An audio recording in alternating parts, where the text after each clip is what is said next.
বলছে লাইন পুরো বন্ধ করে দেবে, আবার লাগানোর পরে আমরা খুশি করে বলছি খুশি করে কিছু টাকা দাও। আমরা 50 টাকা দিচ্ছি, তাতে হবে না, 100 টাকা দিতে হবে, 50 টাকা দিতে হবে, কারো কাছে 80 টাকা, 40 টাকা, এইভাবে টাকাটা নেবে কেন? ওরা কি না মাইনে না নিয়ে আমার বাড়িতে গিয়েছিল? এই তো প্রতি মাসে মাসে বিলটা আসছে, প্রতিদিনের বিলটা পাঠাচ্ছে। আমার যেহেতু জিরো ব্যালেন্স, তাহলে আমার যা বিল আসছে এত টাকা বিল তো দেওয়া সম্ভব না। একটা লাইট পাকায় যদি আমার এত টাকা বিল দেয়, তাহলে আর যাদের বেশি আছে তাদের কি হবে? আমাদের গ্রামে এক একজনের 2-3 জনের 7,000 টাকা বিল এসেছে এক মাসে।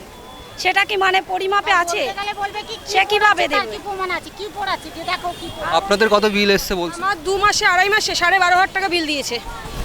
আমরা তো লাগিয়ে তো দিয়ে গেছে, এবার কি করে বুঝবো? সবাই লাগাচ্ছে, যেহেতু সরকারি জিনিস, এটা গভর্নমেন্টের জিনিস, সেটা তো আমরা তো না করতে পারি না। 2 মাসে বিল দিয়েছে 12,500, 12,400 কত টাকা। আমি পরশুদিন বিল দেখে এসেছি, আমি লাইন আমার অটোমেটিক কেটে দিয়েছে, আমরা জমা দিয়েছি, আমাকে আবার লাইন দিয়েছে।